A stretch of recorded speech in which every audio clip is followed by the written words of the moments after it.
Pre निकालने की बस एक ही की है, डेली ऑब्जेक्टिव प्रैक्टिस आपको करनी है, करनी है, करनी है। इससे क्या होगा, जो आप एग्जाम में आंसर बदलते हो ना कि ये नहीं वो होगा, वो नहीं ये होगा, ए लगाया फिर सी कर दिया, सी लगाया तो फिर डी कर दिया, प्लान के साथ तो आप बहुत अच्छे से एमपीपीएससी प्री 2024 निकाल लोगे। ठीक है, मेंस लिखोगे और अधिकारी बन जाओगे। तो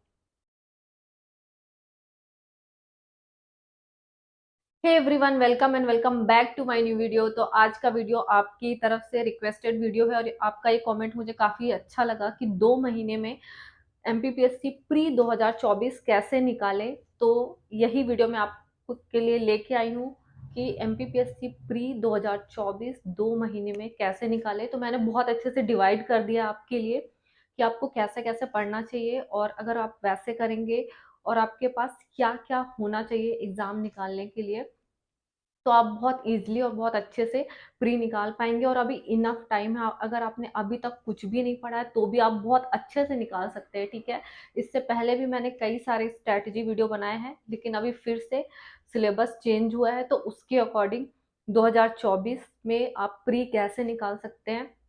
अगर आपने अभी तक कोई भी प्री नहीं निकाला है या फिर आपको डर लगता है, तो भी इतना टाइम है कि अगर आप आज से स्टार्ट करते हैं तो भी आप बहुत अच्छे से प्री निकाल सकते हैं। ठीक है, उसके बाद जो भी आप प्री में पढ़ेंगे तो इसका फायदा आपको मेंस में भी मिलेगा, 2 मार्कर में। ठीक है, क्योंकि 24 से 2 मार्कर लिखना है, ना कि 3 मार्कर। तो आपको भी पता है कि जो सिलेबस है एमपीपीएससी प्री 2024 का सिलेबस चेंज हुआ है। तो 10 यूनिट है, लेकिन मतलब उनमें ही आगे पीछे चीजों को कर दिया गया है। ठीक है, जैसे कि आयोग हटाए नहीं गया है, 10 से हटा के पॉलिटी में डाल दिए गए हैं। ठीक है, और इसी तरह से जो जनजाति वाली यूनिट है वो पहले एमपी के साथ कनेक्टेड थी, एमपी वाली यूनिट में शामिल थी, एमपी की हिस्ट्री में ही। तो अब उसको हटा के अलग से एक यूनिट बना दी गई है। तो कुल मिला के और इकोनॉमी में जो भी ऐड हुआ है वो भी हम पहले पढ़ते ही थे। तो सब वैसा ही है, बस आपको ये ध्यान रखना है कि आपको आप ऐसा क्या करें कि आपका प्री निकल जाए। तो इसके लिए मैंने डिवाइड किया है। तो टोटल 10 यूनिट में से जो 5 यूनिट है उसमें मध्य प्रदेश का वेटेज है। ठीक है, तो ये 5 यूनिट, और इसके लिए आपको एक ही बुक पढ़नी है। तो आप देख सकते हैं कि एक तरफ 5 यूनिट जो बची हुई है बाकी की, उसमें कितनी सारी बुक्स पढ़नी पड़ेंगी आपको, और एक तरफ सिर्फ एक ही बुक पढ़नी है और वो 5 यूनिट को कवर कर रही है आपकी। तो आपको ऐसे पढ़ना है कि एग्जाम से पहले पहले आपका एमपी 5 बार रिवाइज होना हो जाना चाहिए, क्योंकि 5 यूनिट का वेटेज है और सिर्फ एक बुक पढ़नी है आपको। तो और जनजाति की भी अलग से आप पढ़ लेना, क्योंकि वो तो पतली सी बुक आ रही है, उसमें तो इतना ज्यादा पढ़ना भी नहीं है, क्योंकि ऑलरेडी हमने पहले से जनजातियां पढ़ रखी हैं। तो इधर हम बात करते हैं, तो यहाँ पर ये देखिए, टोटल 10 यूनिट में से 5 यूनिट ये मैंने एमपी की अलग कर दी है। इसमें यूनिट 10 आपको एमपी पढ़ना है इसमें। ठीक है, फिर यूनिट 2 एमपी की हिस्ट्री पढ़नी है आपको। यूनिट 4 एमपी की ज्योग्राफी है, ये देखें। यूनिट 5 एमपी की पॉलिटी, प्लस इसमें इंडियन पॉलिटी भी है, लेकिन हम सिर्फ एमपी का अलग कर दिया है हमने। यूनिट 6 में एमपी की इकोनॉमी है, इसमें इंडियन इकोनॉमी भी पढ़नी है, लेकिन हम एमपी का पोर्शन, ताकि आपको इजी रहे पढ़ने में, मैंने बिल्कुल अलग कर दिया है कि एमपी का पहले, क्योंकि ये पूरी 5 यूनिट आपको केवल एक सोर्स पढ़ना है। ठीक है, अगर आपने ये सब सोच के कि इससे नहीं आता उससे आता है, इससे नहीं आता उससे आता है, वो अच्छी ये अच्छी छोड़ के अगर आपने एक सोर्स पकड़ लिया एमपी में और उसको रट मारा, तो ये पूरी 5 यूनिट और 5 बार पढ़ लिया उसको, 5 बार केवल रीडिंग ही लगा ली ना, तो भी आप बहुत अच्छे से, आपका पेपर निकलना ही निकलना है। एक बुक है और 5 यूनिट कवर हो रही है उससे। ठीक है, अब दूसरी तरफ जो बाकी की 5 यूनिट बची है, ये देखिए, बाकी की 5 यूनिट बची है, तो इसमें आपका साइंस आता है। ठीक है, करंट अफेयर्स आता है, हिस्ट्री आता है, ज्योग्राफी आता है, आईसीटी। तो आपको क्या करना है, ये आपको एक ही बुक पढ़नी है ना, तो एमपी पढ़ना है डेली 2 से 3 घंटे। और उसके बाद करंट अफेयर्स तो आपको पढ़ना ही है। आईसीटी आप पहले भी 23 में 22 में, 21 में, तो भी हम ऐसे ही पढ़ते थे कि नहीं पढ़ते थे। हमने पहले भी हम कंप्यूटर को ऐसी यूनिट जो छोटी है उनको पहले ध्यान देते थे कि यहाँ से मैक्सिमम स्कोर कर पाएँ और एक सिलेक्शन लेने लायक नंबर आ जाए। तो ये पहले भी पढ़ते थे, तो अभी भी चेंज नहीं करना है कुछ भी, अभी भी आईसीटी को पहले कंप्लीट कर लेना है। एमपी इधर चलता रहेगा, ये पांचों यूनिट कवर होंगी उससे, और आईसीटी आपको डेली करना है, करंट अफेयर्स करना है, और इसके साथ आप कोई भी एक सब्जेक्ट उठा सकते हो, कोर सब्जेक्ट। इसमें आप पॉलिटी भी कर सकते हो, हिस्ट्री भी कर सकते हो, या साइंस भी, ज्योग्राफी भी कर सकते हो, जो भी आपका मन हो, ठीक है। और इंडियन पॉलिटी उसमें भी कितना कम पढ़ना है। और हाँ, आयोग, इंडियन पॉलिटी में, और डेली आपको 2 आयोग डेली पढ़ने हैं, ठीक है, 2 या कम से कम 1 आयोग तो डेली ही पढ़ना है। ये इसमें नोट कर लो, आपको एमपी डेली पढ़ना है, 2 या 1 आयोग डेली पढ़ना है पॉलिटी से, क्योंकि वहाँ उससे तो क्वेश्चन आना ही आना है, 1 या 2 क्वेश्चन, क्योंकि वो एक सब पार्ट है, एक यूनिट नहीं है आयोग। पहले आयोग एक यूनिट थी तो ज्यादा क्वेश्चन आते थे। अब पॉलिटी, अब तो मिक्स है, इंडियन पॉलिटी, एमपी की पॉलिटी, फिर आयोग भी इसमें मिक्स है, ठीक है। तो अब 1 या 2 क्वेश्चन ज्यादा से ज्यादा आ सकते हैं, 2 क्वेश्चन मान लेते हैं, तो उसी के अकॉर्डिंग पर आपसे वो बनने चाहिए, क्योंकि हमने इतना ज्यादा पढ़ रखा है उसको, इस तरह से पढ़ना है।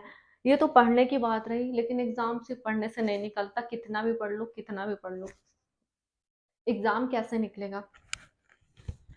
ऑब्जेक्टिव प्रैक्टिस, भले ही आपने पढ़ा हो नहीं पढ़ा हो, डेली ऑब्जेक्टिव प्रैक्टिस करनी है आपको, टॉपिक देख के, सिलेबस लेके, कि अगर कोई भी टॉपिक दिया हुआ है तो इसके ऑब्जेक्टिव आपको 50 या 100 ऑब्जेक्टिव लगा लेने हैं, इससे आपका पूरा टॉपिक क्लियर हो जाएगा 360 डिग्री में।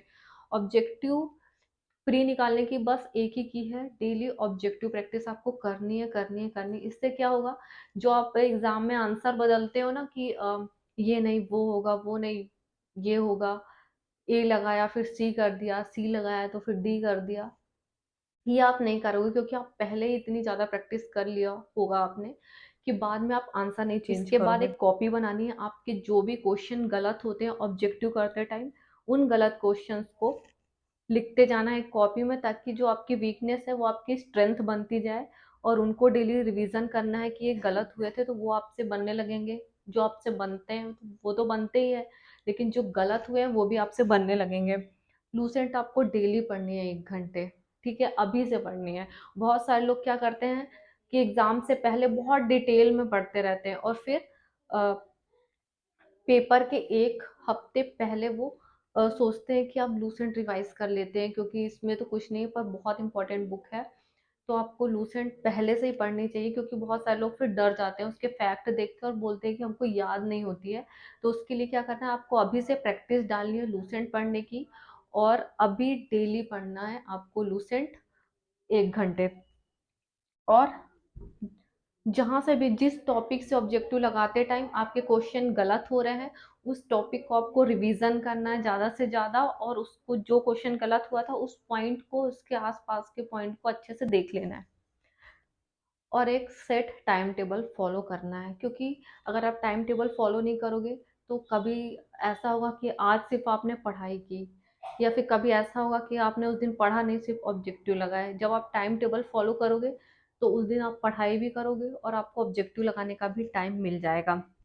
इसके साथ डेली आपको प्रीवियस ईयर देखना है, डेली डेली देखना है। कई बार आपको प्रीवियस ईयर देखने के लिए बोला जाता है, तो आप ये करते हो कि एक दिन आप बैठे और पूरे प्रीवियस ईयर देख के और फिर उसको रख देते हो रैक में, फिर भूल जाते हो, क्योंकि हमें डेली देखना जरूरी है। तो आप डेली सोने से पहले प्रीवियस ईयर आपको डेली ही देखो, उससे क्या रहेगा, एकदम आपका दिमाग में चीजें बैठ जाएंगी कि हाँ ऐसे ही क्वेश्चन आते हैं, तो प्रीवियस ईयर आपको डेली देखना है, ठीक है। हाँ, तो इन चीजों का आपको ध्यान रखना है। और एमपी डेली चलेगा जैसे मैंने बताया, और उसके साथ आपको क्या करना है, एक एक जो बेसिक सब्जेक्ट है, जो बहुत ज़्यादा लेंदी सब्जेक्ट है, उनको भी एक एक करके उनके भी ऑब्जेक्टिव लगाना है, और उनको भी अ, अपनी पढ़ाई में शामिल कर लेना है, क्योंकि ये जल्दी जल्दी आईसीटी ज़्यादा से ज़्यादा 5 दिन में ये कंप्लीट हो जाएगा, ठीक है। और उसके बाद करंट अफेयर्स तो चलता ही रहेगा, आईसीटी कंप्लीट हो जाएगा तो इसको हटा के आप साइंस ऐड कर लो, या ज्योग्राफी ऐड कर लो। पॉलिटी में भी आपके आयोग डेली चलते रहेंगे। फिर अगर साइंस हो जाए तो आप पॉलिटी ऐड कर सकते हो कि पॉलिटी क्योंकि छोटा है तो छोटी चीज़ों को पहले कंप्लीट करना है, और क्योंकि बड़ी चीज़ें आप एक बार कंप्लीट भी कर लिए फिर उनका रिवीजन इतना मुश्किल होता है, तो छोटी चीज़ें पहले कंप्लीट कर लो, भूलने वाली चीज़ों को लास्ट में भी आप कर सकते हो। ठीक है, तो इस तरह आप अगर आप ऐसा कुछ पढ़ोगे प्लान के साथ तो आप बहुत अच्छे से एमपीपीएससी प्री 2024 निकाल लोगे। ठीक है, मेंस लिखोगे और अधिकारी बन जाओगे। तो इस तरह आप फॉलो कर सकते हो, या आपकी खुद की भी कोई स्ट्रैटेजी है तो आप वैसे भी कर सकते हो। मैंने अपनी तरफ से आपको बेस्ट बताया है। आई होप आपको आज का वीडियो पसंद आया होगा। वीडियो पसंद आया तो वीडियो को लाइक करो, शेयर करो और चैनल को ज़्यादा से ज़्यादा सब्सक्राइब करो। मिलते हैं नेक्स्ट वीडियो में, तब तक के लिए बाय, लव यू ऑल।